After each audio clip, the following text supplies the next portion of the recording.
December 20th, 1943, somewhere over the frozen skies of Germany, something happened that should have been impossible.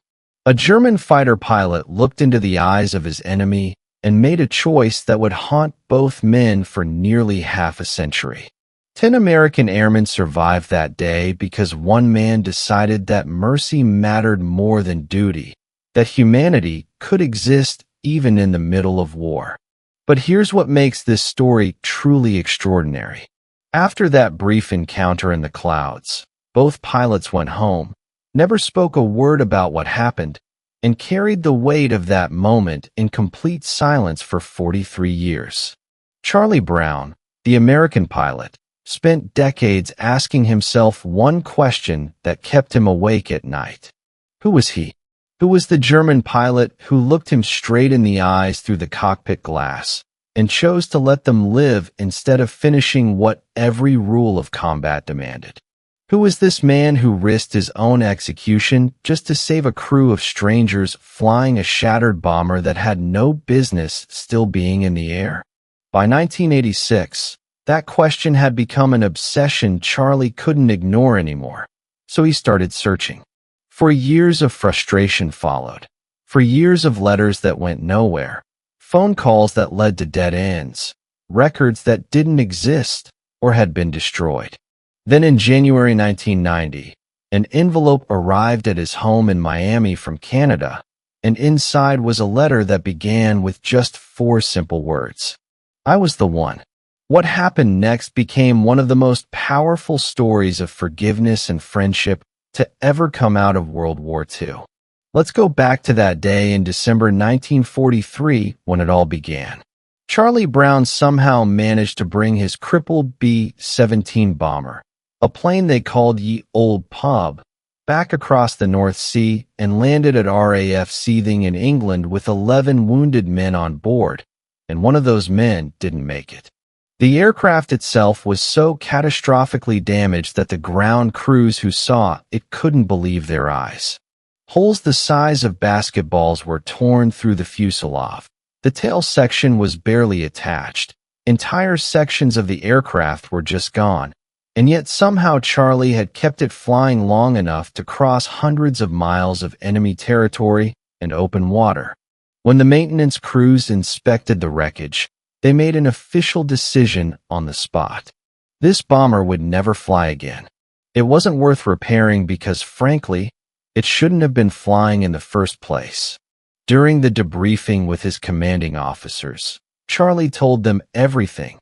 How they'd been shot to pieces over Bremen, how they'd lost altitude and fallen behind their formation, how German fighters had swarmed them, and then how something completely unexpected happened.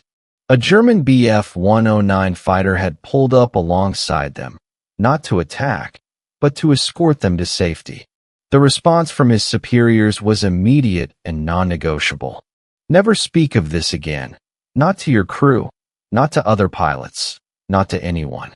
If word got out that German pilots were capable of showing mercy, it might create what they called dangerous sentiment among Allied airmen. The official narrative had to remain crystal clear. You cannot be human and fly in a German cockpit. Every enemy pilot had to be seen as a ruthless killing machine. No exceptions, no nuance, no room for stories about enemy compassion. So Charlie stayed silent, locked the memory away, and tried to move forward. He completed his combat tour, flew more missions, returned home to West Virginia, went to college, rejoined the Air Force in 1949, and served until 1965. After his military career, he became a State Department Foreign Service officer and made multiple trips to Laos and Vietnam during some of the most turbulent years of the Cold War. He retired in 1972 and settled in Miami, where he worked as an inventor, building a comfortable life and raising a family. From the outside, Charlie Brown looked like a man who had successfully moved on from the war, but his daughter would later remember the truth. She recalled her father waking up in cold sweats, night after night, wrestling with nightmares that never seemed to fade. The war never really left him, And underneath all the PTSD and the terrible memories of combat, there was always one image that stood out above everything else. The German pilot in the Bf-109, flying just meters away from their shattered bomber, close enough that Charlie could see his face clearly through the canopy. That image never left him. Meanwhile, on the other side of the story, Franz Stigler had also stayed silent about what he'd done that day. After escorting the B-17 to safety, he'd landed at an airfield near Bremen and said absolutely nothing to his commanding officers.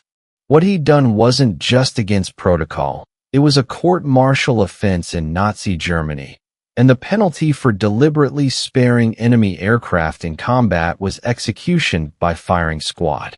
If anyone in the Luftwaffe discovered that he had intentionally let 10 American airmen escape when he had them completely at his mercy, Franz knew exactly what would happen to him. So he kept the secret buried through the rest of the war, through Germany's eventual collapse, through the chaos of defeat, through the Allied occupation.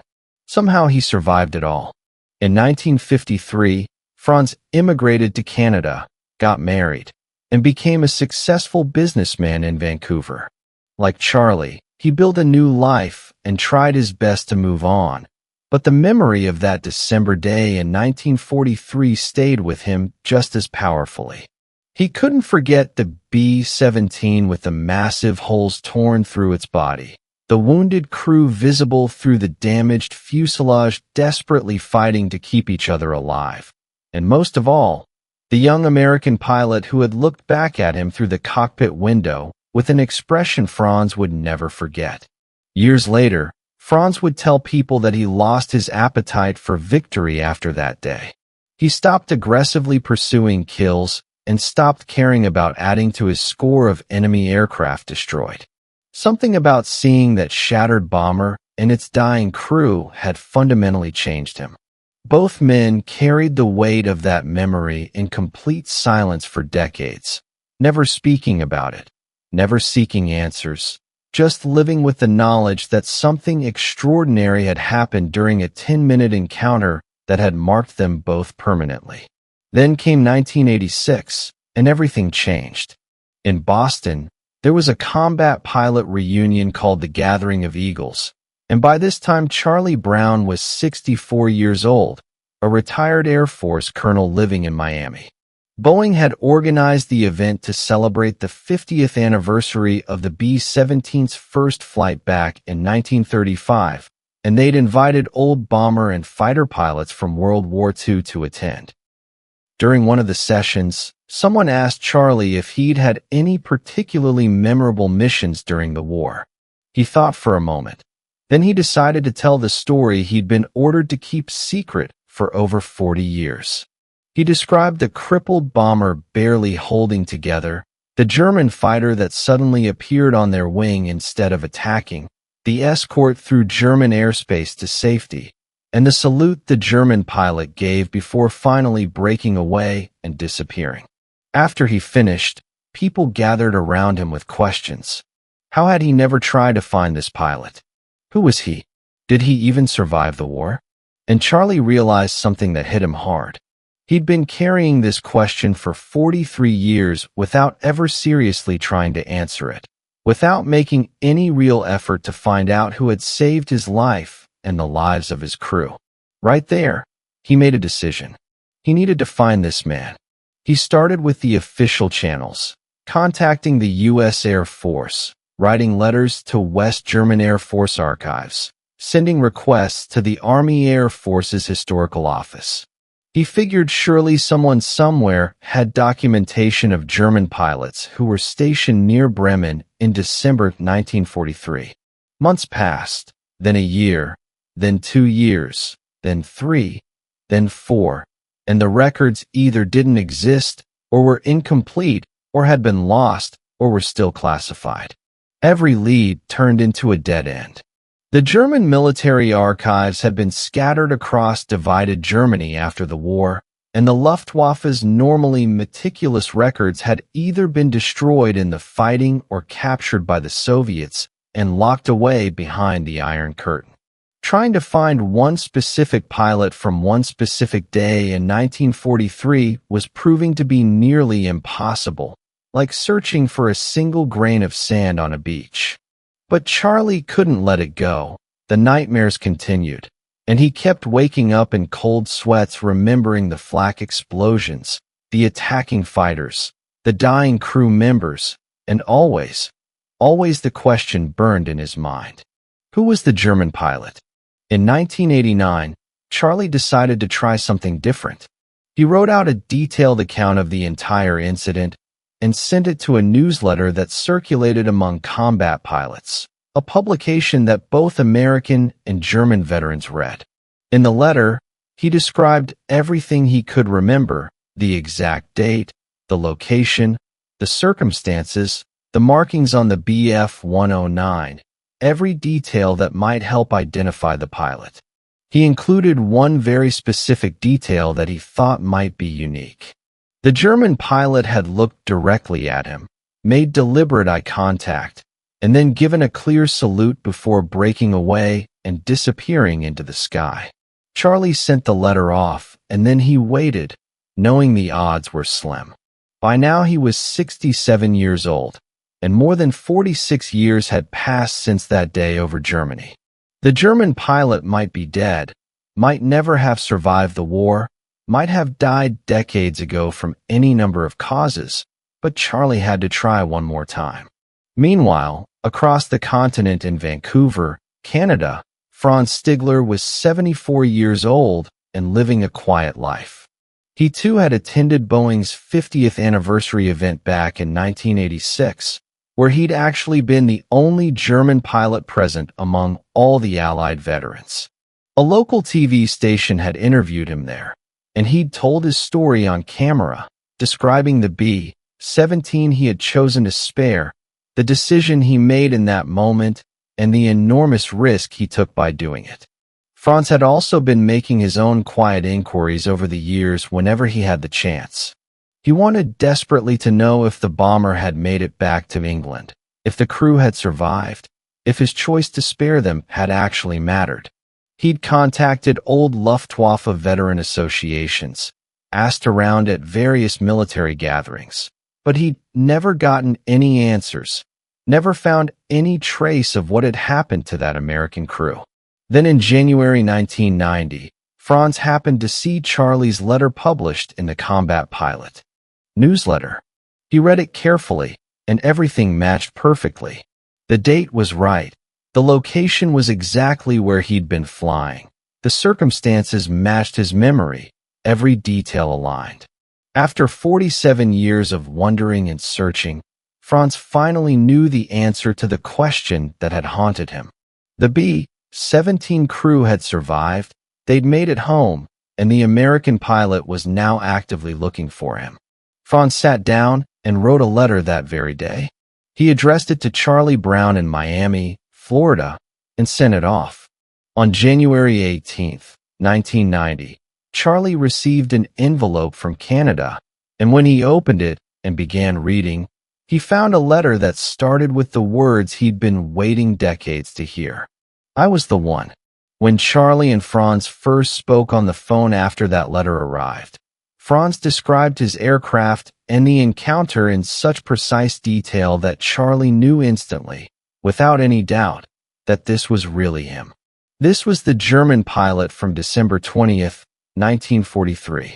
Franz explained what had been going through his mind that day when he pulled alongside Ye Old Pub and saw the catastrophic damage, when he looked through the enormous holes in the fuselage and saw the desperate crew members trying frantically to save each other and keep their wounded bomber flying. He told Charlie that he'd remembered the words of his former commanding officer, a man named Gustav Rodel, who had told him something that stuck with him forever. "If I ever see or hear of you shooting at a man in a parachute, I will shoot you myself." To Franz, looking at the men in that shattered bomber, they were no different than men hanging helplessly from parachutes drifting down to earth. They were defenseless. They weren't a threat anymore, and finishing them off would have been murder, not combat, not warfare, just cold-blooded killing. Franz told Charlie that he'd actually tried to get the American crew to land in Germany or divert to neutral Sweden, where they could receive proper medical treatment for their wounded. But the Americans had refused and kept flying stubbornly toward England. So Franz made another choice. He escorted them through the most dangerous part of their journey, flying alongside them to protect them from German anti-aircraft positions that would have finished them off without a second thought. As the two men talked on the phone that first time, something profound shifted in both of them. Charlie's nightmares, the ones that had plagued him for nearly 5 decades, began to ease. The question that had haunted him finally had an answer, and more than just an answer, it had a name, a voice, a real human being on the other end of the line who remembered everything just as clearly as he did. For Franz, hearing Charlie's voice meant absolutely everything. For 47 years, he'd wondered if his choice had even mattered, if maybe the bomber had crashed into the freezing North Sea on the way home, if the crew had bled out before reaching England, if his act of mercy had been completely pointless. Now he knew the truth, and the truth was beautiful. They had lived. All 10 men had survived that mission, and they'd gone on to live full lives because of the choice he'd made in those few minutes over Germany. The two men arranged to meet in person as soon as they could. 6 months later, they met in Seattle, and a camera crew was there to capture the moment. Franz stepped out of a car, saw Charlie standing there waiting for him, and without hesitation, he ran forward to embrace him. The two men, who had once been enemies in the most brutal war in human history, held each other tight and wept openly. Franz turned to the camera with tears streaming down his face and said softly but clearly, "I love you, Charlie." They spent that entire day together just talking, filling in all the missing years, sharing their lives and their families and everything that had happened since 1943. Charlie introduced Franz to other members of his B-17 crew, men who were standing there alive and healthy because of Franz's impossible choice. During that December meeting, Franz met their children and their grandchildren, entire families that existed and were thriving because one pilot had chosen mercy over duty on a frozen day 47 years earlier. The meeting proved to be profoundly healing for both men in ways they hadn't expected. Charlie said that his nightmares stopped almost completely after finding Franz and hearing the full story. Franz said that meeting Charlie and the surviving crew members was the only truly good thing that had come out of World War II for him personally. He'd lost his only brother during the war. He'd watched the Luftwaffe lose over 90% of its pilots. He'd witnessed the utter destruction of Germany. But this, saving these men, was something real and meaningful that he could actually be proud of. After 1990, Charlie and Franz became absolutely inseparable friends. They spoke on the phone every single week without fail. They traveled across the United States together, appearing at air shows and veteran gatherings, speaking to civic groups and organizations, telling their incredible story to anyone who would listen. During one visit, Franz gave Charlie a book as a gift, and inside the cover he'd written an inscription that perfectly captured their bond. In 1940, I lost my only brother as a night fighter. Thanks, Charlie, your brother Franz. The friendship extended far beyond just the two pilots themselves. The two families became genuinely close. Charlie's wife and Franz's wife became dear friends, and the bond touched everyone around them. Not everyone understood their friendship, though, and both men faced criticism. Franz received angry phone calls from people in Germany calling him a traitor for having spared American bombers during the war. Some of his Canadian neighbors shunned him, calling him a Nazi and refusing to accept that he could be a good person. Franz's response was always the same, calm and unwavering. They would never understand what had happened between him and Charlie, and that was fine. For Franz and Charlie, the old labels didn't matter anymore. German or American, enemy or friend, allied or axis. Those were just words from a war that had ended decades ago, words that had lost all meaning. What mattered, what really mattered, was what had happened on December 20th, 1943, when one human being looked at another human being and chose humanity over duty, compassion over orders, life over death. The friendship between these two remarkable men lasted for 18 precious years. On March 22nd, 2008, Franz Stigler died peacefully in Vancouver, Canada at the age of 92. 8 months later, on November 24th, 2008, Charlie Brown died in Miami, Florida at the age of 86. Today they're buried thousands of miles apart, separated by an entire continent, but their story remains forever inseparable. Two men who met for perhaps 10 minutes in the middle of combat in 1943, who were supposed to be mortal enemies, who should have killed each other, instead became brothers for the last 18 years of their lives. Their story eventually became a best-selling book called A Higher Call, written with meticulous research and documentation by authors who tracked down every detail and interviewed everyone involved. The book introduced their extraordinary story to millions of people around the world who had never heard about this incredible act of mercy in the middle of humanity's darkest war. But the real legacy isn't the book or the fame or the recognition that came so late in their lives. The real legacy is what Franz Stigler taught through his choice that day. He proved that even in war, even in the middle of the most mechanized and brutal conflict in human history, humanity can still prevail. He showed that you can wear an enemy uniform and still recognize the human beings on the other side, still see them as fathers and sons and brothers who deserve to live. 47 years it took them to find each other, 47 years of searching and wondering and carrying that memory alone. Then 18 years together as the closest of friends, 18 years of brotherhood and healing and shared understanding. Both men died within 8 months of each other, as if somehow neither could exist for very long without the other, as if their lives had become so intertwined that they were meant to leave this world almost together. This isn't just a war story about planes and combat and military tactics. This is a story about what it means to be human, about the choices we make when no one is watching, about mercy and forgiveness, and the bonds that can form between the most unlikely people. It's a story that reminds us that even in our darkest moments, even when the whole world seems to be pushing us toward hatred and violence, we still have the power to choose something better, something higher, something that transcends all the artificial divisions we create between us and them.